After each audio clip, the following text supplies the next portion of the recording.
Hola, queridos amigos, les damos la bienvenida una vez más a este subprograma No Tengas Miedo. Quienes no hayan hecho la suscripción a este canal, háganla de una vez, se suscriben y activan la campanita para que de esta forma les lleguen las notificaciones cada vez que hacemos un programa nuevo.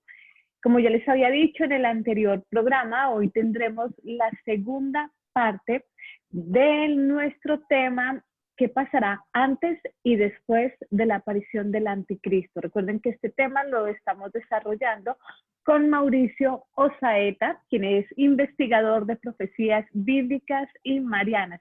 Mauricio, gracias por estar aquí en No Tengas Miedo. Muy buenas tardes, Ana Beatriz. Encantado y agradecido contigo por esta invitación para hablar de estos temas tan importantes. Un saludo para ti y para todos los que escuchan o escucharán este programa. Casi se me sale, gracias por estar aquí en un café con Galat. Lo recuerdo mucho y más gustando contigo. Bueno, siempre llevaremos en el corazón al doctor José Galat, que sea esta una oportunidad de darle un saludo a él y que todas las personas también oremos por el alma de él. Bueno. Y que nos Mauricio. ayude también en sus Ay, oraciones sí, desde donde está. Ese que fue gran soldado en la tierra, claro. ahora debe ser un gran soldado en el cielo, pues que nos acompañe también él a nosotros con su oración, con ese valor, ese amor que le ponía a todo lo que hacía, porque hay que ver qué ejemplo de persona y qué legado nos dejó. De alguna manera, tú y yo seguimos Grandioso. haciendo esto, lo que tú haces y lo que yo hago, como un legado de Galado, o como una Así continuación del es. impulso tan grande que él nos dio. Total, total, porque personalmente lo digo, o sea, las cosas que aprendí al lado de él fueron grandiosas y bueno, parte de lo que soy hoy en día se lo debo a él. Así que sí, siempre estará en mi corazón. Y me da, hablando de esto, muchas personas me escriben hoy en día y me dicen, qué pesar que juzgué mal al doctor Galat, qué pesar que hablé mal de él, ahora estoy comprobando que todo lo que decía él tenía razón. Y es que sí, igual también, o sea, habían programas en el 2014, 2015 que se hablaba también, que se hablaba sobre la pandemia, sobre este tipo de situaciones que están pasando y yo lo veía como que, no, todavía hace falta. Hoy en día, con todo lo que veo y con todo esto que está ocurriendo, lo recuerdo cada vez más. Pero bueno, Mauricio, vamos a continuar entonces con la segunda parte del programa y en esta parte vamos a hablar acerca de un posible cisma que podría llegar para la iglesia. Y es que algunos sacerdotes de Alemania amenazan con separarse de Roma si no se aprueban las propuestas que ellos tienen, que obviamente contradicen la doctrina católica. ¿Podría ser esta separación o podría ser reconocido este cisma como algo peor a lo ocurrido con Martín Lutero? No, en mi opinión no, porque el cisma de Lutero fue un cisma demasiado grande, demasiado doloroso para la Iglesia Católica y de un ámbito, de una consecuencia, de una magnitud tan grande que tiene 500 años de consecuencias y aplicaba para una región mucho más grande, ¿no? Porque aunque nació también en Alemania, se, se incendió esa llama, digamos, de apostasía, de herejía, muy rápidamente en muchos otros países de Europa y después del mundo entero. Yo no estoy minimizando las consecuencias de un cisma como este que se amenaza con la amenaza que están haciendo, valga la redundancia, estos sacerdotes o estos obispos de Alemania. No lo estoy minimizando porque es algo extremadamente grande, pero tu pregunta fue muy concreta, que si pudiera ser este cisma uno tan grande comparable con el de Lutero, yo no creo. ¿Cuál pienso yo que podría ser el gran cisma, el mayor cisma predicho para el final de los últimos tiempos? Y lo voy a poner con un ejemplo. Cada vez que ha habido un cisma en la iglesia, que han habido varios, han habido muchos, se podría decir, cada vez que ha habido un cisma sería como que la iglesia, que es el cuerpo místico de Cristo, pierde un miembro. Es decir, cuando se da el cisma de Occidente es como decir, perdimos una pierna, el cuervo pierde una pierna. Cuando se dio el cisma de Lutero, pues perdimos un brazo. Inclusive, si se diera este cisma por el tema digamos, el matrimonio entre de sacerdotes que se puedan casar, o porque están pidiendo el matrimonio homosexual, ¿no? Reconocer La la unión homosexual. bendición a las Claro, parejas reconocer la unión homosexual como matrimonio cuando las no es matrimonio. mujeres en el Claro, sacerdocio también. exactamente. Si se da un cisma bajo esas premisas, sería tan doloroso como perder otro brazo u otra pierna. Pero el último cisma predicho es de tal magnitud que no sería equivalente, dentro de este ejemplo que estoy colocando, a perder otro miembro. Sería mucho mayor, sería más bien como que quedara un ojo con un pedazo de cara y se perdiera todo el resto. ¿Me explico? O sea, claro, o sea, en los cismas grandes, y este que se avecina puede ser grande, equivale a perder una extremidad, un miembro del cuerpo. En el último cisma, equivale a perderlo todo menos un resto fiel, un pequeñísimo resto. ¿En qué consistiría este último gran cisma predicho, por cierto? Consistiría en una ruptura en la cual, por ejemplo, ya quedando claro que hay dos papas, uno falso y uno verdadero, una gran porción de la iglesia se va con el falso y una pequeñita porción se va con el verdadero. ¿Dónde está predicho este cisma grande, enorme final? Primero, en todas las escrituras, en todas las profecías bíblicas de las Sagradas Escrituras, donde se habla que al final iba a quedar un pequeño resto, un resto fiel. Esto que llamamos mucho hoy en día, que se ha puesto un poco hasta de moda el término resto fiel, no es un invento nuestro. Eso está sacado de la Sagrada Escritura, o sea, está profetizado que al final iba a quedar un pequeño resto que se mantendría fiel. Eso está en la Sagrada Escritura. Pero está profetizado también digamos, lo de que al final quedará solamente un pequeño resto. Por ejemplo, en la profecía de 1226 de San Francisco de Asís, dada justamente en el año en que él muere, esa profecía es fidedigna. Hay mucha gente que tiene poco compromiso con la verdad y está diciendo por ahí que no es verdadera. Mira, yo tengo el libro, se lo puedo pasar por PDF a quien lo quiera. Es un libro del siglo XIX que tiene imprimatur, es decir, es un libro aprobado por la Santa Iglesia Católica, se llama Works of the Seraphic Father San Francis of Assisi, las obras del padre seráfico, ¿no?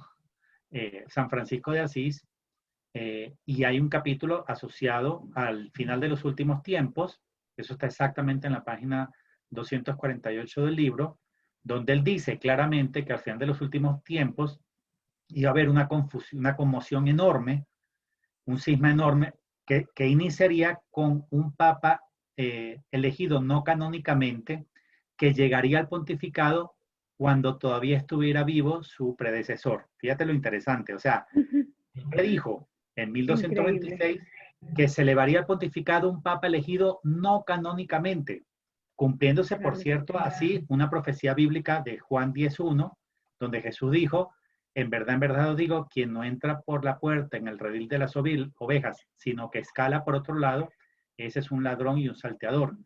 Cuando Jesús dijo, el que no entra por la puerta en el redil de las ovejas, ¿quién es el que entra en el redil? El pastor. ¿Y qué significa que el pastor no entre por la puerta, sino que escale por otro lado? Significa una elección no canónica. Jesús había predicho en Juan 10:1 que un día va a llegar un papa relevante, al final de los últimos tiempos, que iba a llegar al papado a través de una elección no canónica, es decir, que escalaba por otro lado, que no iba a entrar por la puerta. ¿Qué es entrar por la puerta? Una elección canónica. Entonces regreso a la profecía de San Francisco de Asís. Él dijo, un hombre se llegará al pontificado por vía no canónica y se esforzará por llevar a muchos al error y al infierno. Y muy pocos católicos, dijo San Francisco de Asís, reconocerán o seguirán al verdadero Papa. Entonces, ¿cuál es este gran cisma que está predicho en este libro? Yo te lo voy a compartir para que el que quiera pedírtelo, tú se lo puedas compartir en PDF. Me lo piden a mí directamente. Este gran cisma final, predicho por San Francisco de Asís y que también está en la Biblia, es uno en el cual casi toda la iglesia seguiría al falso profeta, que es un papa de los últimos tiempos, elegido no canónicamente, y casi nadie, un pequeño resto, una minoría, seguiría fiel al verdadero papa. Eso también está predicho en Ana Catalina Emmerich, en su obra tan importante, tan valiosa, que se llama Visiones y Revelaciones Completas. Ella también profetizó una época en la cual habrían dos papas reinantes al mismo tiempo, uno verdadero y uno falso. Y también predicho por otros místicos, otros videntes. Por ejemplo, aquí, sin ir muy lejos en Colombia, una campesina humilde y de muy baja instrucción, llamada Olivita, también nos advirtió De antes de Garagoa. morir, claro, Olivita de Garagoa, que todo comenzaría, el final de los últimos tiempos comenzaría en el momento en que hubiera dos papas en Roma. Entonces, ¿en qué consiste esta gran final apostasía? Perdón, en este gran cisma final. No en perder un miembro, como en la época de Lutero, de Calvino, en el cisma de Occidente. No, no. Es que se pierde todo y queda un ojito y una parte de la cara, o sea, como si te amputaran todo el resto del cuerpo. O sea, el gran cisma final no es perder un pedacito de la iglesia, no. Es que se pierde casi todo y permanece solo un pequeño resto fiel. ¿A qué puedo yo asociar? Y lo digo solo hipotéticamente porque no estoy seguro. Es lo que yo pienso y lo comparto como, si, como mi opinión. ¿A qué puedo yo asociar ese último gran cisma final? Algo muy significativo como, por ejemplo, la declaración del quinto dogma mariano. ¿Por qué? Claro. Porque 8 papas se han pronunciado a favor de María como corredentora, mediadora de todas las gracias y abogada. 8 papas seguidos han dicho María sí es corredentora. Y viene el Papa Francisco y dice María no es corredentora. Entonces ahí ya hay una confrontación, porque él dice que no y los otros 8 anteriores dicen que sí. Supongamos, y lo digo solo hipotéticamente en respuesta a tu pregunta, repito, hipotéticamente. Supongamos que Benedicto XVI proclama el quinto dogma mariano. Eso sí podría ser objeto del último gran cisma predicho por San Claro, Francisco de porque ahí Asís. estaría la división.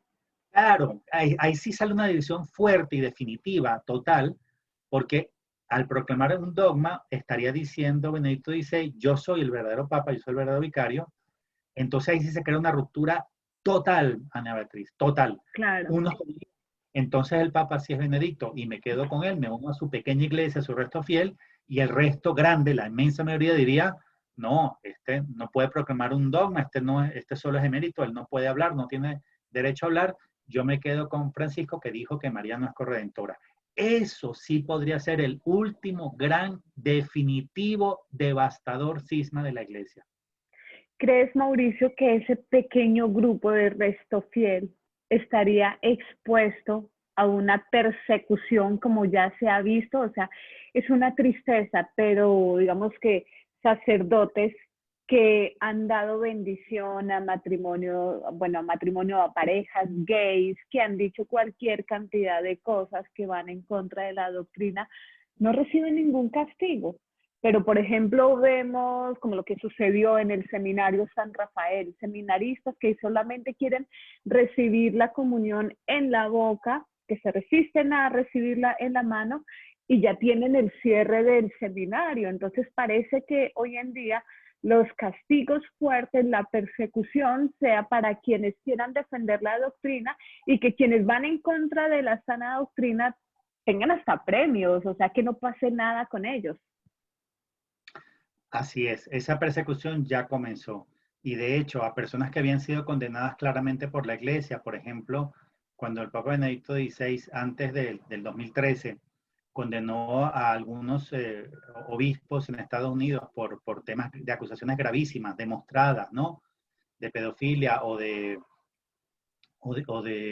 temas de homosexualidad. Y después viene el Papa Francisco y los coloca en cargos altos, o el obispo Paglia, ¿no? Que tuvo la desfachatez, el descaro tan grande en la catedral donde él estaba antes, hizo una imagen que se la contrató a un pintor, en la cual Cristo sale hasta mostrando, dejando ver, imagínate tú, los genitales a través de una pequeñita túnica, y está rescatando un montón de hombres de todas las LGBTIHPQRS, ¿no? Lo está rescatando a todos y llevándoselos al cielo, como diciendo, sigue pecando, que igual Cristo los va a resucitar a todos, aunque sea homosexual, lesbiana, transexual o lo que sea. Entonces, este que tiene esa desfachatez de cometer esa blasfemia, esa ofensa a Dios y esa herejía, porque ese mural es todo a la vez, es blasfemia y es herejía, ese mural claro. existe, está pintado, y este Vincenzo Paglia, pues es nombrado también a llevar nada más y nada menos que el, el, ¿cómo se llama? El dicasterio no, para la familia, la congregación Ah, ya. para la familia, ¿no? Entonces, uno dice, mientras más oscuro o malvado es una persona, en su cargo dentro de la iglesia, es elevado a una dignidad más alta y a un cargo más alto. En cambio, como tú bien decías, una persona que se quiera aferrar al evangelio, a la sana doctrina y la tradición, se lo llevan por delante. Ahora, esta persecución todavía no es claramente o abiertamente sangrienta. Todavía tiene que ver con sacar a la persona, quitarle la parroquia, quitarle sus beneficios y hacerlo a un lado. Sabemos que en algún momento se va a convertir en sangrienta. Lo dijo, por ejemplo, en Fulda, en Alemania, en ese discurso tan impresionante que dio el Papa Juan Pablo II, cuando le preguntan que por qué todavía no había sido publicado el tercer secreto de Fátima, pues él da una razón, ¿no? Para no alentar al mundo del comunismo a tomar ciertas medidas, y además dice, para nadie pues sería grato dar un mensaje en el cual millones de personas van a perecer y sufrir tanto, y termina diciendo dos cosas importantes. Uno, recemos el rosario, agarrémonos a María y al rezo del Claro. Santo Rosario. Pero dice otra cosa interesante ahí en Fulda, en ese discurso al final. Dice que la iglesia, en los momentos más difíciles que ha tenido desde que fue fundada por nuestro Señor, ¿no? En el Calvario y en la última cena, que funda su iglesia, la iglesia cristiana, en sus peores momentos ha sido purificada y renovada por la sangre. ¿Qué fue lo que dijo San Juan Pablo II en Fulda, en Alemania? Que otra vez, al final, sería de la misma manera. Bueno, lo dice en negado, que otra vez no sería de otra manera. Es decir, lo que está diciendo Juan Pablo II es que la purificación final de la iglesia y que la prueba final que tiene que vivir la iglesia antes de la segunda venida es con el martirio masivo, es decir, con mucho derramamiento de sangre. Entonces, con eso termino la respuesta a tu pregunta. Si hay una persecución, si es fuerte y se va a convertir en sangrienta. Ya hay mártires, sí, ya hay mártires. Claro. Quiero decir, hay sido asesinada por su fidelidad, por su fe, por su creencia, pero todavía no está corriendo la sangre de manera masiva como va a llegar en algún momento, pero tenemos que ser fieles y firmes. Mira, es mejor derramar la sangre por Cristo y heredar la vida eterna que aferrarse a la falsa iglesia y tenerla y condenarse para siempre. O sea, solo Dios sabe quién de nosotros está escrito en el libro de los mártires. Nosotros no lo sabemos, Ana Beatriz, pero Dios sí lo sabe. Y si Dios nos tiene escrito en ese libro, pues lo único que debemos pedirle es la gracia de una muerte santa, como murió San Esteban, es decir, perdonando a sus enemigos y dándole gloria a Dios, ¿no? Pero Como, claro, como o San sea, José Sánchez, viva Cristo Rey antes. quien se arriesga a perderlo todo por Cristo, él mismo lo defenderá, así que no hay nada que temer, hay que ser valientes, hay que ser fuertes, hay que dejar de ser políticamente correctos y más bien defender nuestra doctrina, defender a Dios y ya Dios se encargará de nosotros. Eh, ¿Cuál sería entonces, Mauricio, el papel de la Santísima Virgen María para estos tiempos que estamos viviendo? Ese papel ha sido revelado por ella en varias apariciones marianas, pero yo quiero destacar uno, que es donde posiblemente ha revelado mejor lo que tú acabas de preguntar, es decir, cuál es su rol, cuál es su papel para estos últimos tiempos. Ella en Ámsterdam nos revela que Dios quiere elevarla a una nueva dignidad, la dignidad de la Señora de todos los pueblos. Es decir, que ya no va a ser solamente la Virgen María, la Virgen de Nazaret, la Virgen en Galilea, no. Ahora va a ser la madre de todos los hombres, ¿verdad? La señora de todos los pueblos significa que ella viene para ayudar a salvar a todos sus hijos, a todos los hijos de Dios. Ella quiere ayudarles a salvar, entre otras cosas, trayendo el Espíritu Santo sobre todas las naciones. Entonces, ella tiene que hacer un papel similar al de la primera venida y al del primer Pentecostés, pero universalizado. En el primer Pentecostés ella estaba reunida con los apóstoles, invocando y esperando al Espíritu Santo hasta el día en que reciben ese fuego de amor y de la palabra de Dios y salen con valentía, pierden el temor y salen con valentía a convertir primero a Jerusalén y después a los gentiles, ¿no?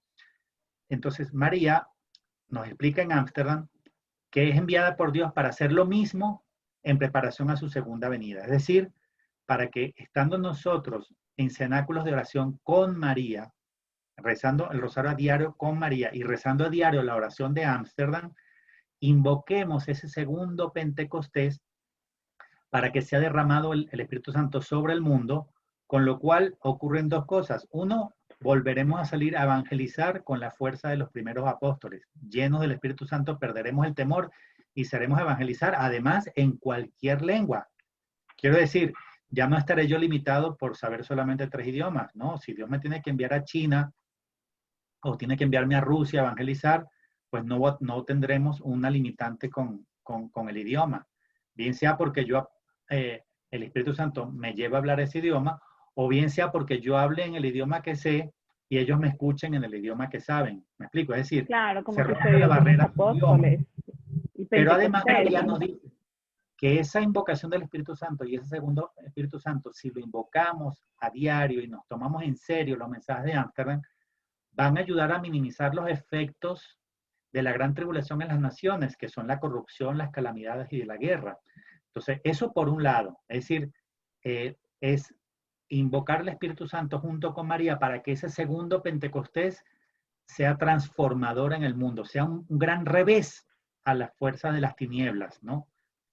El segundo efecto que nos anuncia María en Ámsterdam, y parte de la respuesta a tu pregunta también, ¿cuál es el papel de María en los últimos tiempos? Es que ella dice que cuando el quinto y último dogma mariano sea proclamado, que es el de corredentora, abogada y mediadora de todas las gracias, cuando sea proclamado el quinto y último dogma, ella traerá la verdadera paz al mundo. Ella dice en ¿Esa un mensaje, podría ser la confirmación celestial o qué otro tipo de confirmaciones podríamos pues ella tener dice con en un la Virgen mensaje, de Ámsterdam?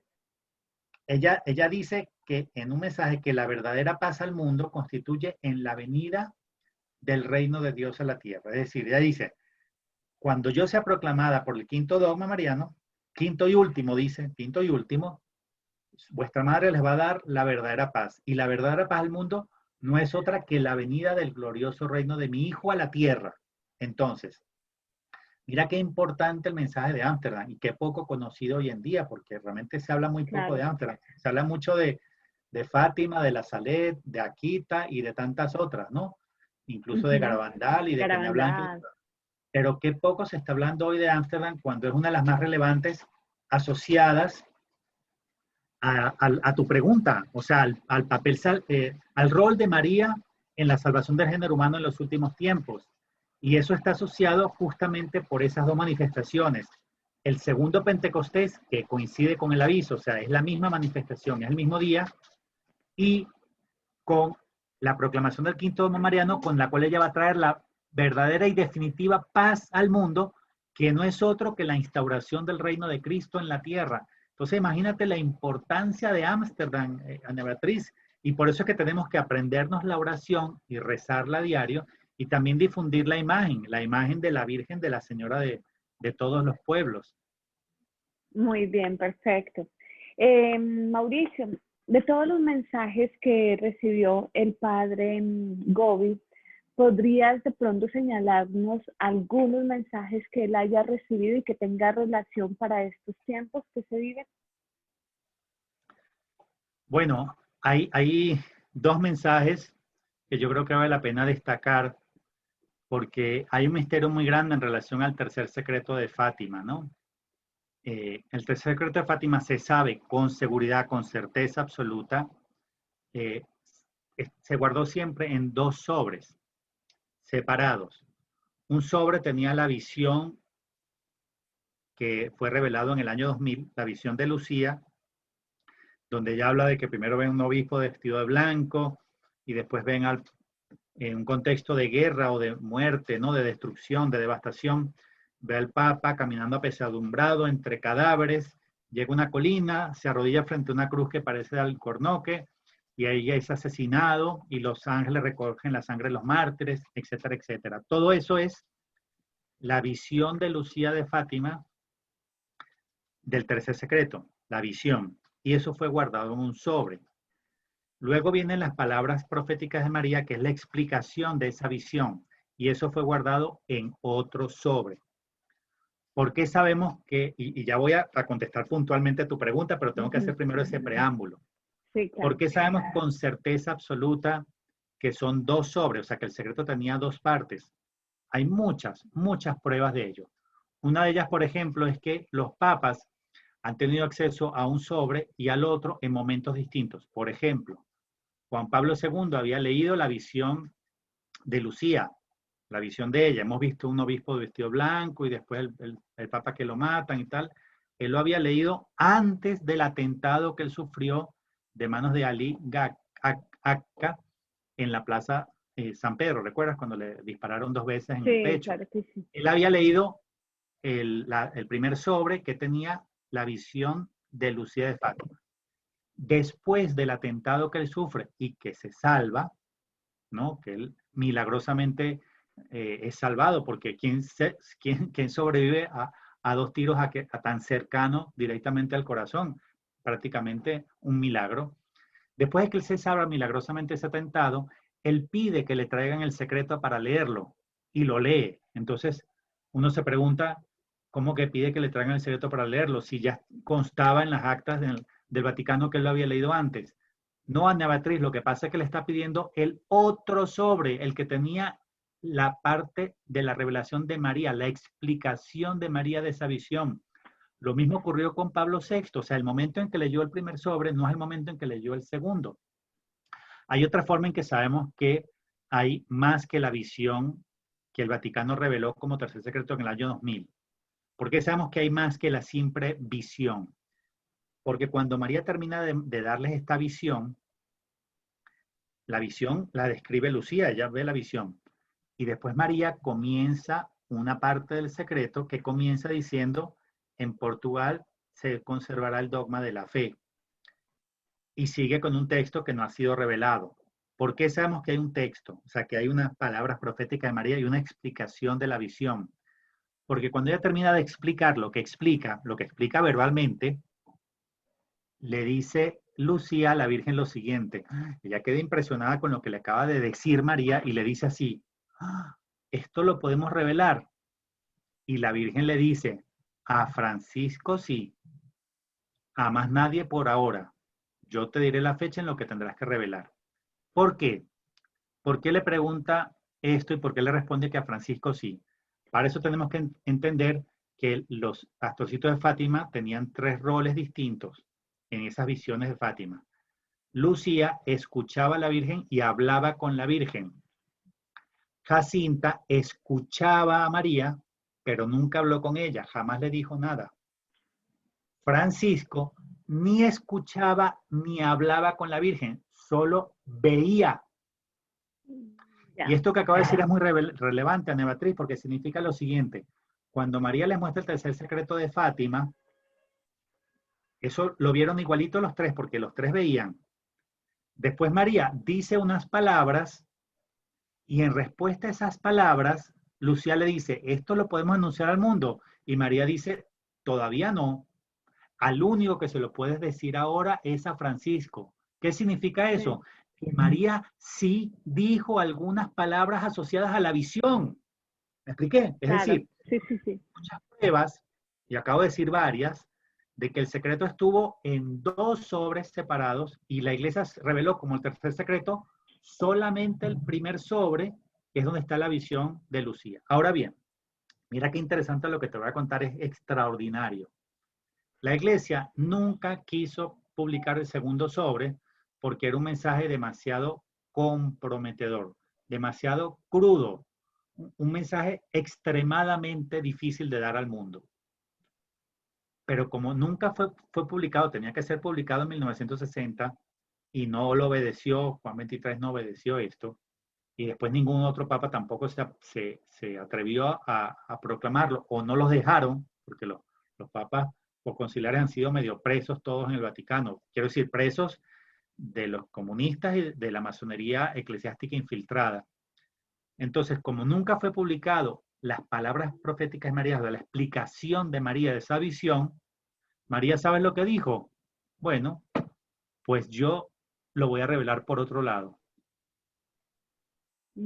Claro, Padre Gobi. La parte no revelada, la parte que nunca fue revelada del tercer secreto de Fátima, es decir, no la visión de Lucía, que fue anunciada pública al mundo en el año 2000, no. El otro sobre que nunca ha sido expuesto oficialmente al mundo por la Iglesia Católica, la Virgen lo expuso en el libro azul del Padre Gobi.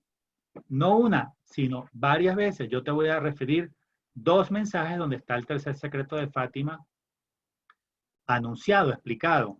Por ejemplo, en el mensaje del 13 de junio de 1989 en Dongo, Como, Italia, María habla de la bestia semejante a un cordero que tiene 2 cuernos y explica que esos 2 cuernos están asociados a la mitra obispal. Imagínate, mira lo que acabo de decir que es rudo, ¿no? Mira cómo he comenzado de rudo. Está explicándonos la segunda bestia de Apocalipsis 13, que hay 2.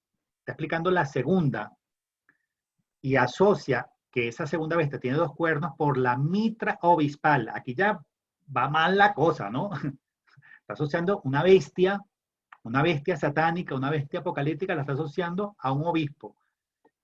Y dice así lo que tengo aquí resaltado. Está hablando de la infiltración masónica dentro de la iglesia. Y dice así, abro comillas, esta infiltración masónica dentro de la iglesia ya ha sido predicha por mí en Fátima cuando os anuncié que Satanás se introduciría hasta el vértice de la iglesia. Cierro comillas. ¿Qué nos está diciendo aquí? Mira, ella dice, ya ha sido anunciada por mí en Fátima. En Fátima, ha sido predicha por mí en Fátima. Tú te compras el librito de Fátima, que lo venden en todas las librerías católicas del mundo. Yo lo tengo, me lo he leído varias versiones. Mira, Ana Beatriz, ningún librito con las revelaciones de Fátima dice eso. No. ¿Tú has visto algún libro donde está toda la narración completa de Fátima o las películas de Fátima que son tantas? No, para nada. No, porque esa es la parte no revelada. O sea, ella dice, esta infiltración masónica dentro de la iglesia ya ha sido predicha por mí en Fátima. ¿Cuándo? Si nosotros nos dijeron todo lo de Fátima y eso no estaba en ningún lado. Y termina diciendo, en Fátima, cuando os anuncié que Satanás se introduciría hasta el vértice de la iglesia. ¿Dónde está ese anuncio tan horroroso de que Satanás se introduciría hasta el vértice? Por cierto, el vértice es el Papa, es la silla de Pedro. ¿Cómo sabemos que ese era el secreto de Fátima? Porque María lo reveló en el libro azul del Padre Gobi, 13 de junio de 1989, en Dongo, Como, Italia. Claro, esa es la razón, Ana Beatriz. Claro, esa es la razón por la cual nunca fue publicado. Imagínate un papa tener que anunciar que un sucesor de él iba a ser Satanás encarnado. Horrible, horrible. O sea, ese es lo peor que le podría pasar a la Iglesia Católica. Porque imagínate ahora los enemigos de la Iglesia Católica, todos contentos, ¿no? Digamos los protestantes, y no solo los protestantes, todos los que odian a la Iglesia Católica, contentos de ver cómo alguien la está destruyendo por dentro. Claro, es que nosotros siempre sabíamos que la Iglesia Católica... Teníamos razón, la gran ramera. Claro, o sea, mira qué plan tan astuto el de Satanás. Para desprestigiar la Iglesia Católica y destruirla desde dentro, tenía que llegar al vértice.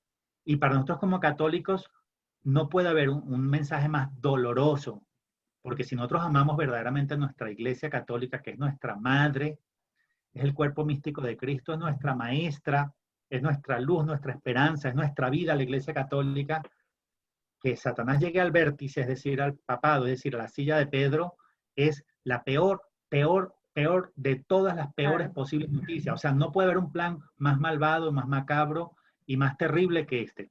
¿En qué otro mensaje estaba? Por ejemplo, en el del 11 de marzo de 1995, en Fátima, Portugal. Ella dice que ese secreto, la parte no revelada, tiene 2 partes. Lo voy a leer porque es muy importante. Por eso estoy hoy en el mismo lugar, porque está en Fátima, ¿no? En el mismo lugar donde me aparecí, quiero manifestaros mi secreto. Mi secreto concierne a la iglesia. en la iglesia se llevará a cabo la gran apostasía que se difundirá por todo el mundo. El cisma se realizará en el general alejamiento del evangelio de la verdadera fe. En ella entrará el hombre de iniquidad que se opone a Cristo y que llevará a su interior la abominación de la desolación, dando así cumplimiento al horrible sacrilegio del cual habló el profeta Daniel. Entonces, fíjate, dice que su secreto tiene dos partes, consta de dos partes, y acabo de leer la primera parte, que es la que concierne a la iglesia. ¿En qué consiste? Que el hombre de iniquidad se introducirá en ella y llevará a cabo la profecía de Daniel de la abominación de la desolación. Y continúa diciendo así, la otra parte: mi secreto concierne a la humanidad. La humanidad llegará al culmen de la corrupción y de la impiedad, de la rebelión contra Dios y de la abierta oposición a su ley de amor. Ella conocerá la hora de su mayor castigo, que ya os predijo la profecía de Zacarías. Y él refiere a Zacarías 13, del 7 al 9, donde dice una cosa horrorosa. Zacarías dice que en toda la tierra 2/3 partes serán exterminados de los hombres y solamente quedará 1/3. Entonces, ahí cierra comillas. Mira o sea, aquí cierro el fragmento que seleccioné para Sí, responder claro. a tu pregunta. Ella dice que el tercer secreto, no la parte revelada la sabemos desde el año 2000, aquí no está hablando de la visión de Lucía, está hablando de sus palabras proféticas, o sea, de sus palabras explicando el secreto. Tiene una parte que concierne a la iglesia y tiene que ver con este hombre que se sienta en el vértice para destruirla desde adentro y para introducir la abominación de la desolación. Y tiene que ver con la humanidad y está hablando de un castigo a la humanidad por haberse opuesto a la ley de Dios, por haber retado a Dios, por haber contradicho, contradecido, combatido a Dios. Y lo asocia al gran castigo que podemos ver en Zacarías 13. Entonces, bueno, estos dos mensajes son muy relevantes, Ana Beatriz, porque son tal vez los mensajes más importantes, más rudos, más crudos Claro. y centrales de este libro. O sea que si la iglesia trató de ocultar para siempre el tercer secreto de Fátima, pues la Virgen nos lo reveló. Aquí está, el que conoce este libro sabe el tercer secreto de Fátima.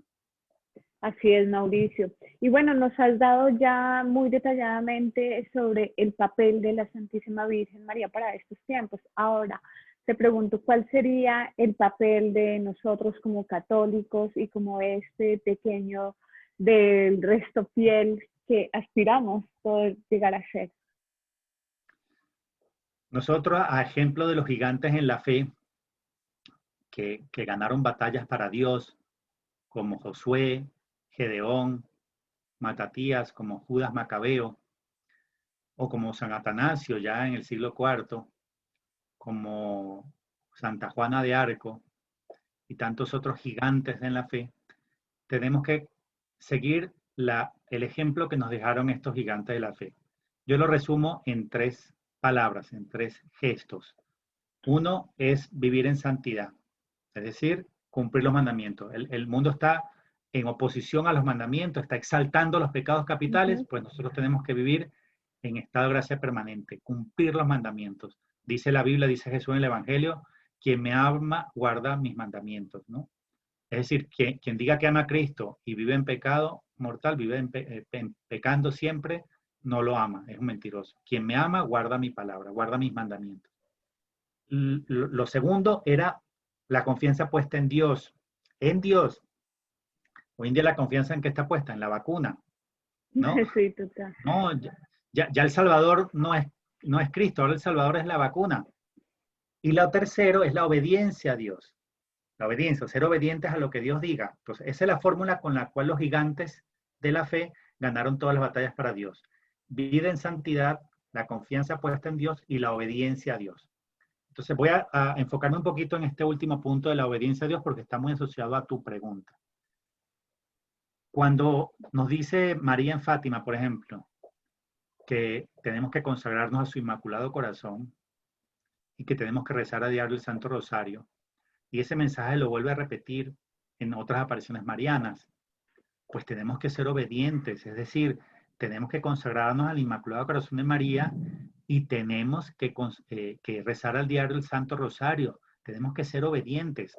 Cuando se aparece Jesús también en Nigeria, Bernabé, y nos da la extraordinaria y maravillosa devoción de la preciosísima sangre, pues también recibimos otras dos instrucciones celestiales: unirnos a Jesús en Getsemaní, en la oración de los jueves, para acompañarlo en su agonía, y consagrarnos a la preciosísima sangre. También consagrarnos al Sagrado Corazón de Jesús, la devoción de los 9 primeros viernes de mes, de 9 meses consecutivos, la devoción que recibimos a través de Santa Margarita María Alacoque. Entonces, nosotros tenemos que hacer eso ahora, acostumbrarnos a obedecer en esos aspectos sencillos, porque si no nos acostumbramos a obedecer en lo sencillo, no vamos a obedecer las palabras de nuestra capitana María y de nuestro comandante en jefe Jesucristo en la batalla final. Cuando nos digan ellos, sal para aquí, ve para allá, sal de esta ciudad, ve a ayudar a este, ve a evangelizar aquí, pues no vamos a obedecer porque no vamos a estar entrenados en la obediencia y en la confianza en Dios.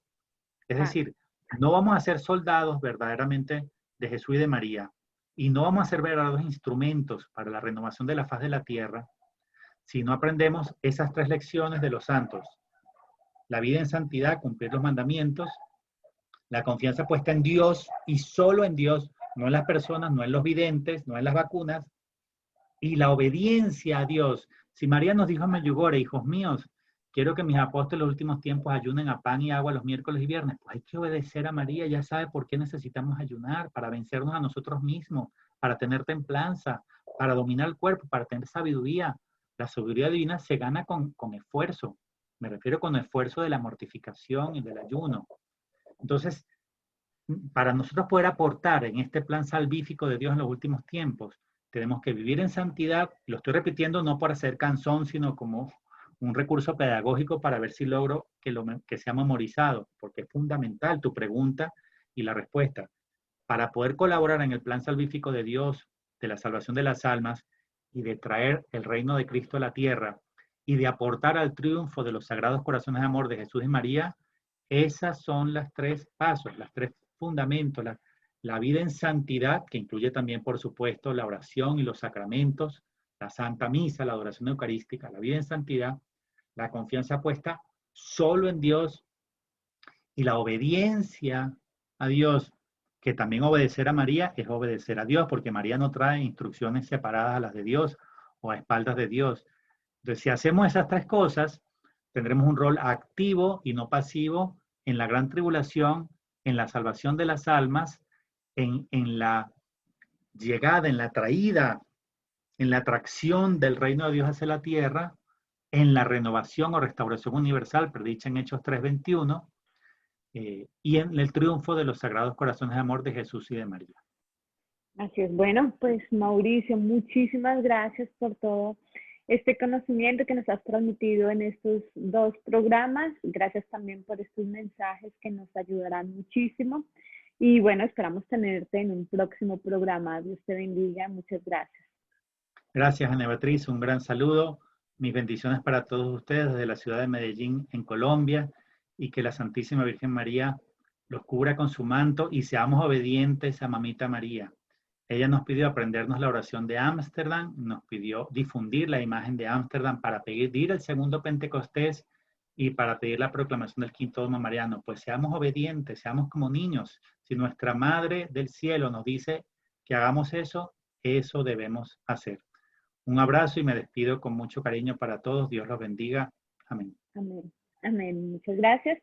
Y a ustedes, queridos amigos, también muchas gracias por participar en este programa. No olviden hacer su suscripción, activar la campanita y bueno, estar pendientes de nuestro próximo programa. Por favor, Mauricio, también nos repites tus redes para las personas que aún no han hecho la suscripción a tu canal.